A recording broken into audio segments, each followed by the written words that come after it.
Hari ini saya akan khotbah tentang make progress not excuses. Buat kemajuan bukan alasan. Kita nggak akan bikin kemajuan, kita nggak akan lihat kemajuan kalau kita selalu bikin alasan. Kita lihat sama-sama dalam firman Tuhan Pengkhotbah 7 ayat 29. Pengkhotbah 7 ayat 29. Kita baca sama-sama. Lihatlah, hanya ini yang kudapati, bahwa Allah telah menjadikan manusia yang jujur, tetapi mereka mencari banyak dalih. Manusia itu senang bikin alasan. Manusia suka bikin alasan. Nah, orang yang suka bikin alasan enggak akan pernah bikin kemajuan. Yang setuju katakan amin. Saya kasih contoh saya aja, enggak usah ngomongin orang lain. Saya ini dulu selalu berdalih. Kalau orang nawarin saya obat diet gitu ya, saya selalu bilang gini, obat diet yang manjur itu, yang gue tetap bisa makan enak, gak perlu olahraga, gue kurus. Karena kalau obat diet itu kita minum tapi kita tetap ngurangin makan dan harus olahraga, tanpa obat itu pun kita bisa. Yang sepakat bilang amin dong. Nah dulu tiap kali saya ditanya, Bu Heni olahraganya apa? Seminggu olahraga berapa kali? Saya jawabnya gini, saya gak punya waktu olahraga. So, sibuk. Bikin alasan, ya kan? Yang ada tambah melar, tambah gendut. Naik sampai 16 kilo, Bapak Ibu. Makan terus ya, emang doyan makan, turunan. Dulu dalinya gak punya waktu buat olahraga. Saya kasih tahu, we will never have time if we never make time. Kita gak akan punya waktu kalau kita gak bikin waktu. Yang setuju katakan amin. Sama waktu buat keluarga juga, kalau kita selalu bilang sibuk, kita gak akan punya waktu buat keluarga. Kita gak akan punya waktu kalau kita gak bikin waktu. Dulu saya sering, kenapa sih gak punya waktu buat olahraga? Aduh kan banyak meeting sama orang. Terus kerjanya apa coba kalau meeting, saya bilang. Duduk kan, makan kan, ya ginilah jadinya. Gitu. Percumalah saya mah kalau ikut program diet, saya bilang. Saya mau orangnya suka makan. Saya pernah kan khotbah bilang gitu kan. Udah resiko. Kalau emang suka makan, harus terima resikonya. Resikonya apa? Endut. Terus alasan saya apa lagi? Gua tuh secara DNA memang bukan sporty girl. Ngerti sporty girl? Yang doyan olahraga. Saya bukan yang begitu. Jadi selalu banyak alasan ketika orang bilang, Bu Heni kok tambah gendut? Saya delete komennya. Kalau ngomong tuh sopan dikit. Ibu Heni kok tambah montok? Nah ya beda, bener gak? Diperhalus. Saya selalu bikin alasan ketika saya disuruh olahraga. Bahkan kalau disuruh join gym gitu, saya bilang gini, percuma. Suami saya udah pernah bayarin gym 1 tahun buat saya cuma pergi 3 bulan. Nah saya kasih tahu, saya menghidupi khotbah ini. Selama kita bikin alasan, kita gak akan pernah bikin kemajuan.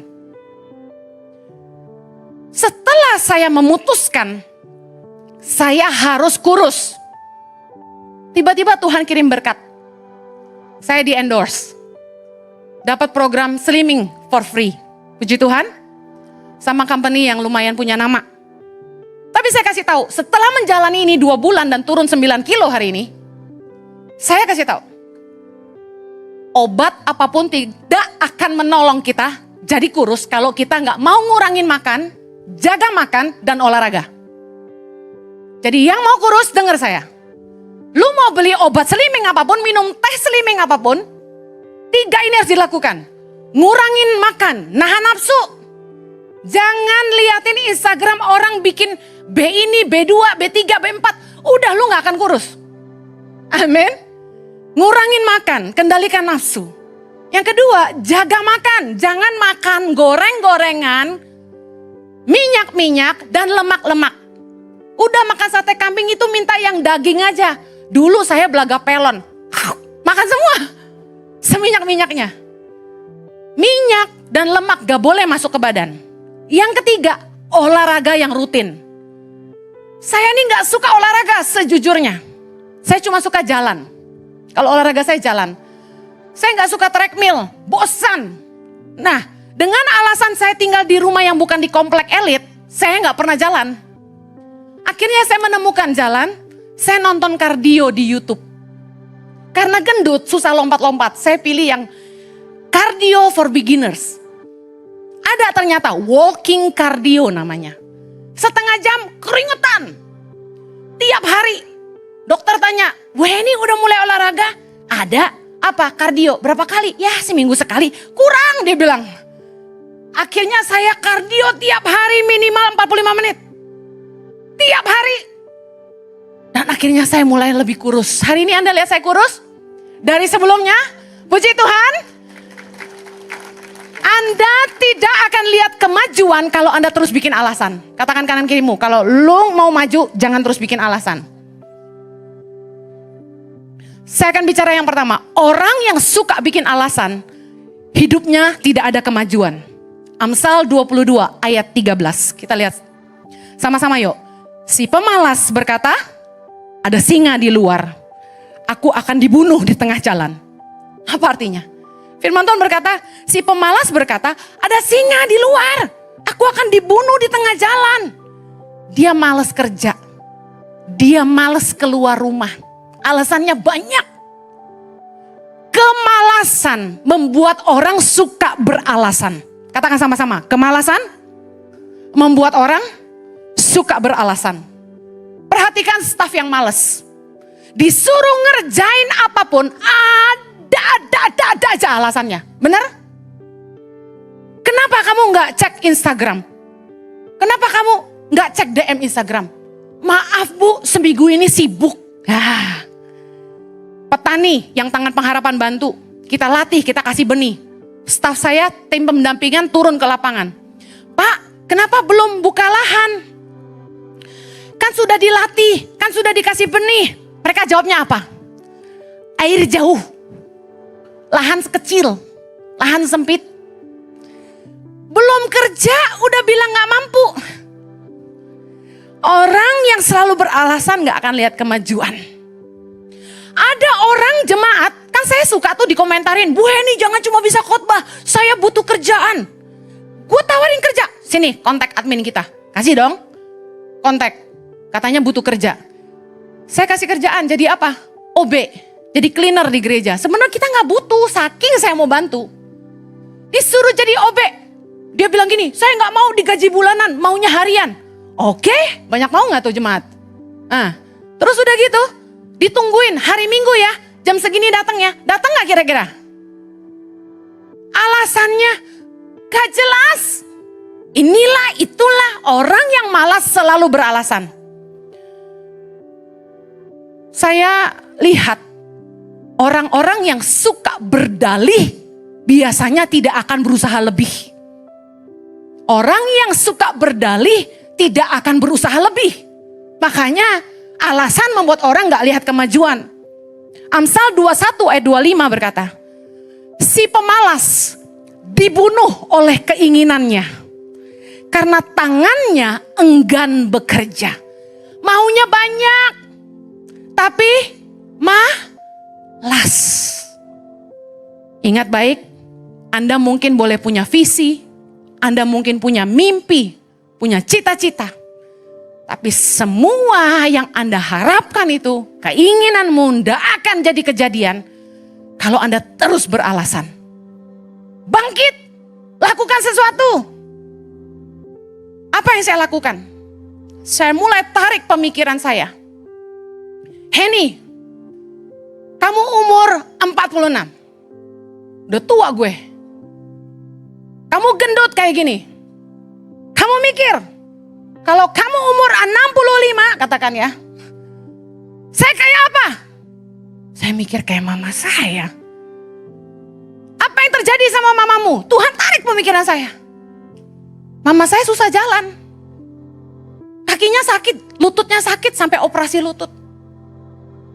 Tuhan tarik, kamu mau seperti itu? Mama Heni yang andut.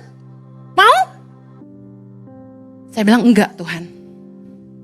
Terus saya diingatkan, mama saya punya teman. Dia suka olahraga. Dari umur 50 saya kenal dia, sampai hari ini dia umur 67 mungkin. Wajahnya gak berubah. Tetap awet muda. Strong baby. Kami punya staff di Tangan Pengharapan. Bekas guru international school. Jadi education facility supervisor Tangan Pengharapan. Yang hari ini bantuin saya bangun-bangun sekolah di pedalaman. Dan bangun sekolah berasrama. Umurnya berapa tau gak? 67 tahun.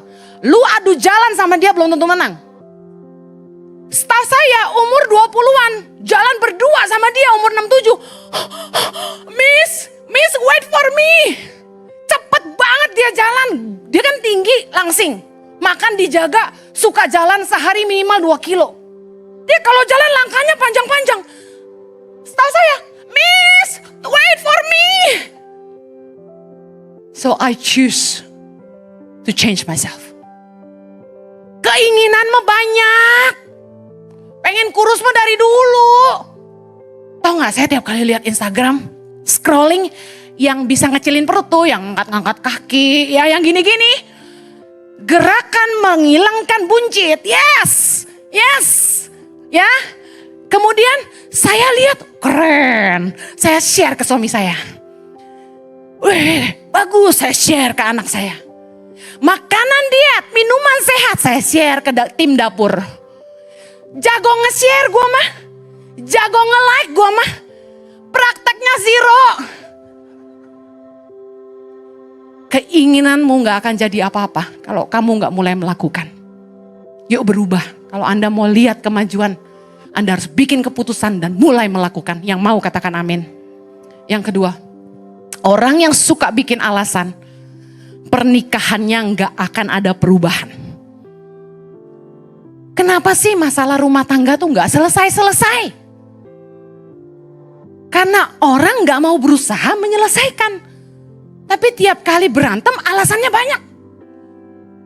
Ada orang yang kami konseling pernikahan. Mereka pisah kamar.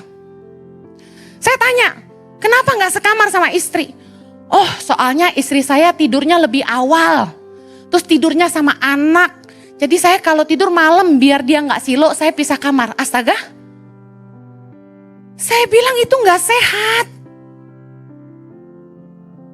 Keharmonisan rumah tanggamu justru bisa dinilai dari kamar tidurmu.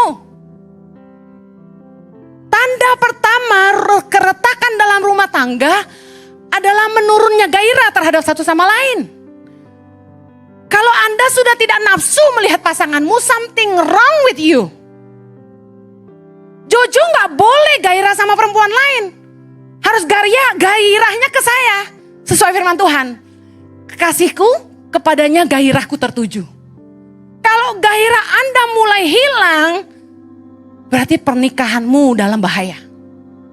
Jangan sampai pasanganmu lebih gairah ngelihat orang lain daripada Anda. Istri-istri kadang suka ngeluh. Suami nih otaknya seks melulu, gitu kan? Saya kasih tahu. Masih bagus dia nafsu sama istri sendiri. Kalau nafsunya sama orang lain lu repot. Kok gak ada yang amin? Masalahnya gini, dalam pernikahan Kristen kan gak boleh berzina. Gak boleh punya istri 2 bukan? Apalagi 3. Lah seks itu satu-satunya bisa didapat dari pasangan yang sah dari Tuhan. Udah cuma bisanya sama lu doang, lu gak mau katanya gitu. Laki gue pernah ngomong gitu sih. Jadi gue cuma repeat by order. Suami saya, kalau saya udah khotbah tentang seks, pulang-pulang saya dikuliahin. Jangan cuma bisa khotbah doang loh. Saya juga sama mbak ibu-ibu, saya juga kadang-kadang tuh empet sama suami saya gini. Lu bisa gak sih meluk gue tuh dengan ketulusan yang dari hati yang paling dalam? Tanpa keinginan daging. Bisa gak? Gak bisa. Heran, pantang dipegang dia mah. Saya tuh kalau udah mau tidur saking capeknya gitu ya. Olahraga kan pagi sama malam saya. Kalau dia masih towel saya bilang gini, Jojo, serius, Gue mau tidur. Tapi really, orang di konseling kenapa pisah kamar? Saya bilang, ayo percuma kamu konseling. Kalau mau pulih sekamar dulu. Anak gimana? Aman. Tunggu dia tidur, hajar. Sebenarnya anak-anak tuh gak boleh sekamar sama kita, tau gak sih? Karena banyak kesaksian anak-anak jadi hypersex. Gara-gara mereka lihat papa mamanya berhubungan. Kita pikir anak kita bobo. Padahal dia terbangun di tengah malam dan dia lihat papa ngapain tuh. Serius? Kalau bisa jangan. Anak-anak udah tidur, kalian di kamar sebelah aja lah. Pasang lagu kenceng-kenceng, pasang TV kenceng-kenceng. Gitu caranya, saya sih gitu sama Jojo. Nah, kalau ditegur suaminya, kenapa sih gak bisa berhenti mabuk-mabukan? Kenapa gak bisa berhenti minum? Jadi kan ribut terus nih, rumah tangga berantem terus. Istri juga stres. Alasannya apa? Lihat, karena alasan gak akan pernah lihat perubahan. Karena alasan gak akan lihat kemajuan. Soalnya stres. Obat stres tuh minum. Ada lagi, obat stres tuh rokok. Obat stres tuh vape. Macam-macam orang zaman sekarang ya. Saya kasih tahu. Anda lari ke hal-hal tabiat-tabiat, kebiasaan-kebiasaan yang gak baik, yang merusak dirimu sendiri. Kalau stres tuh cari pelepasannya yang sehat, olahraga kek, badan lu jadi gitu kan. Makan enak biarpun jadi gendut masih lebih baik. Karena Anda bahagia ketika Anda makan, bukan? Kenikmatan makan enak itu, I'm telling you. Kalau gak enak jangan makan, gendut-gendutin diri sendiri. Kalau kita mau rumah tangga kita lebih baik, ada perubahan, ada kemajuan, progres gitu loh. Saya senang banget sama leader-leader ICI. Jadi saya sama suami memutuskan dari sejak memulai gereja, kami memberi waktu kami. Kami kan gak khotbah keliling lagi, tapi kami atur waktu kami mementor leader-leader ICI personal, one on one. Kami punya jadwal ngedate sama leader-leader kami, pernah 1 hari 5 date. Jadi saya gak pernah bergerak dari cafe itu dari pagi sampai malam. Dari mulai breakfast sampai supper. Kami mentoring mereka one on one. Ngomongin apa? Khotbah? Enggak. Pernikahan gimana? Anak gimana? Keuangan gimana? Kerjaan gimana? Kerinduannya apa? Punya masalah apa? Kita bimbing mereka. Nah saya suka cita banget gini. Gak sia-sia waktu yang kami kasih. Kami lihat perubahan hidup. Kami lihat pernikahan yang dipulihkan. Luar biasa. Kami lihat mereka makin baik. Yang tadinya berantem terus pisah kamar, sekarang udah sekamar. Yang tadinya gak pernah doa bareng, jadi doa bareng. Yang tadinya dingin satu sama lain, sekarang lebih mesra. Haleluya. Amen. Anda kalau mau lihat perubahan dan kemajuan, Anda harus berhenti bikin alasan. Soalnya stres, soalnya begini. Ada, ditegur sama istri. Papa, kalau kita lagi makan keluarga itu jangan lihat WA. Taruh handphone tuh. Dengerin nih suami-suami. Jeritan hati istri. Jangan main HP dong sayang kalau lagi makan gitu. Nah, istrinya tegur. Suaminya bilang gini, banyak kerjaan. Kamu gak lihat aku lagi kerja. Bukan main HP, marah. Ya gimana rumah tangga mau mesra. Dulu aja lagi pacaran, lagi tergila-gila sama kita. Bener gak? Boro pegang HP, tangan kita dicelemetin. Sayang, mau mamam apa lagi sayang? Ih jempol gue dulu Jojo gak pernah lepas. Makan, disuapin. Kamu mau coba punya aku? Dipotongin. Sekarang enggak lagi. Ayo dong, gimana pernikahan mau pulih? Sehari-harian kita sibuk kerja, anak-anak sibuk sekolah. Kapan kita kumpul waktu keluarga? Kapan kita ngomong sama anak kita? Kapan kita ngomong sama pasangan kita? Cuma di meja makan. Makanya Yesus sering ngajak murid-muridnya makan. Makanya Yesus waktu memenangkan jiwa, memenangkan Sakeus, Yesus ajak makan. Ketika Yesus memenangkan Simon si pemungut cukai, dia ajak makan.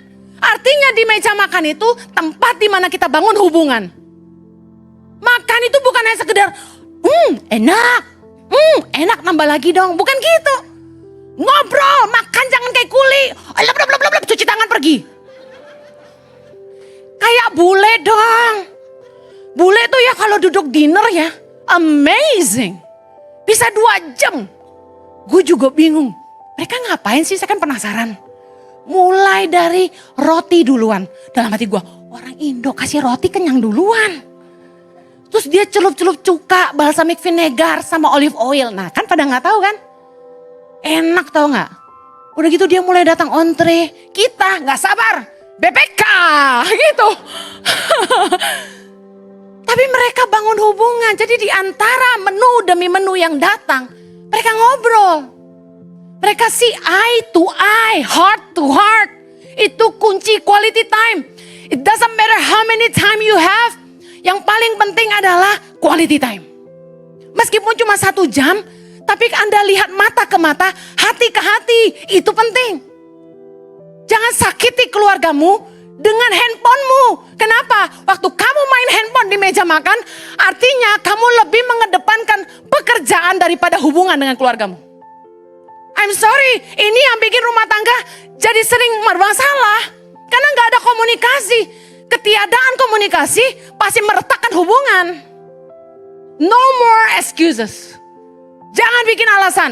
Banyak kerjaan lah. Works can wait. Katakan sama-sama. Works can wait. Kerjaan bisa menunggu. Saya pernah khotbah ini. Uang bisa dicari. Waktu nggak bisa kembali. Suatu hari anak-anakmu besar. Anda akan merindukan mereka waktu mereka kecil. Saya merindukan versi anak-anak saya waktu mereka kecil.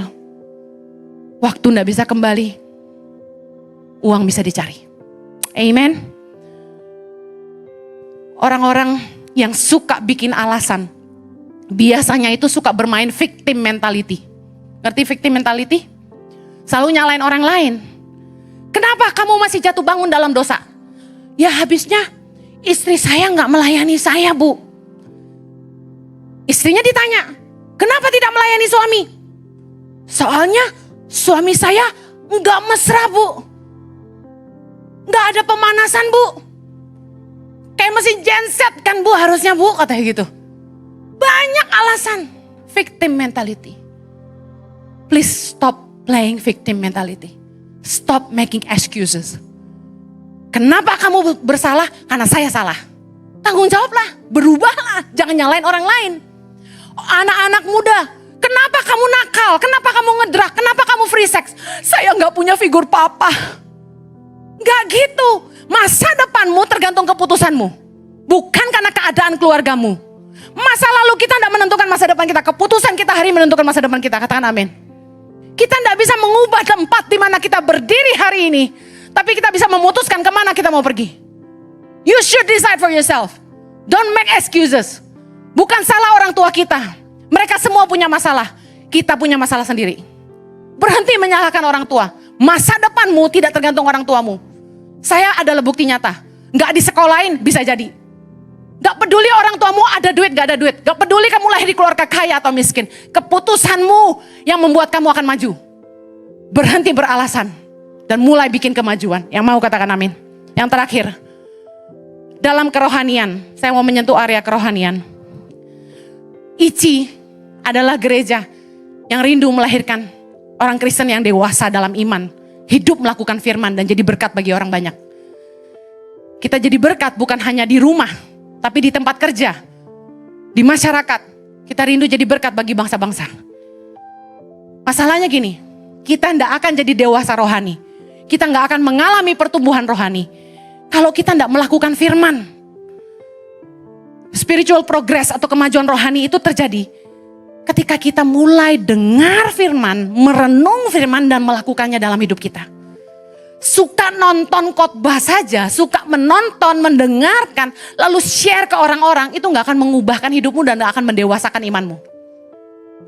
Saya tadi cerita, dulu saya gemar sekali menonton video-video di Reels tentang kardio.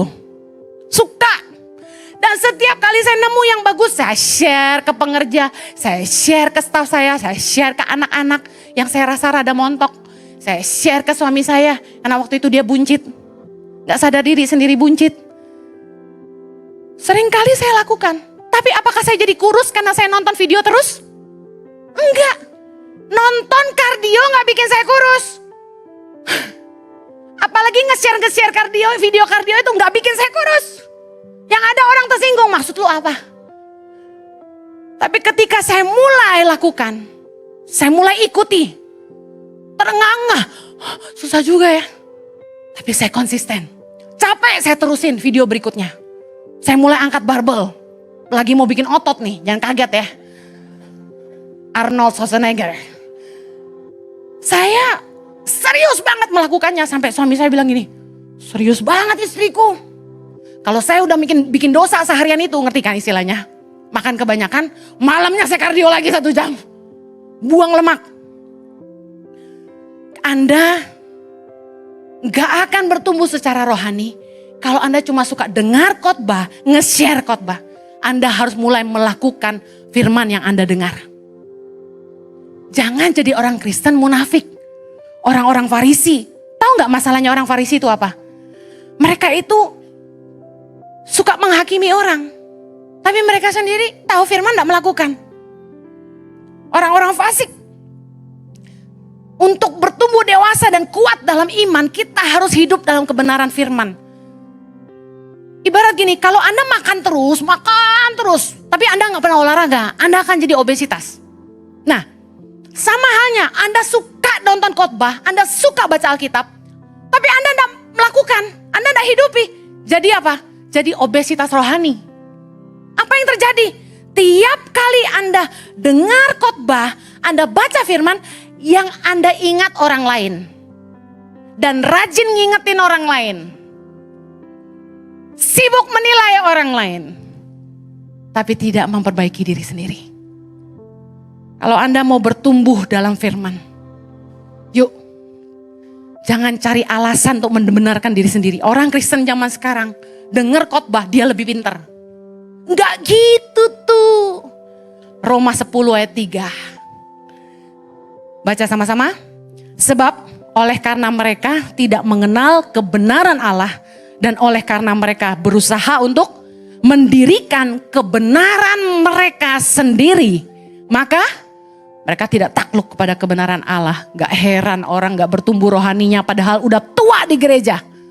Ibaratnya dari muda sampai tua di gereja. Dengar firman udah jutaan kali. Kenapa gak bertumbuh, gak dewasa-dewasa, kekanak-kanakan, tersinggungan? Karena tiap kali dengar firman, mendirikan kebenaran diri sendiri. Pakai alasan ini dan itu, yang masuk akal dia terima, gak masuk akal dia buang. Mencari pengajar-pengajar yang mengenakan telinganya.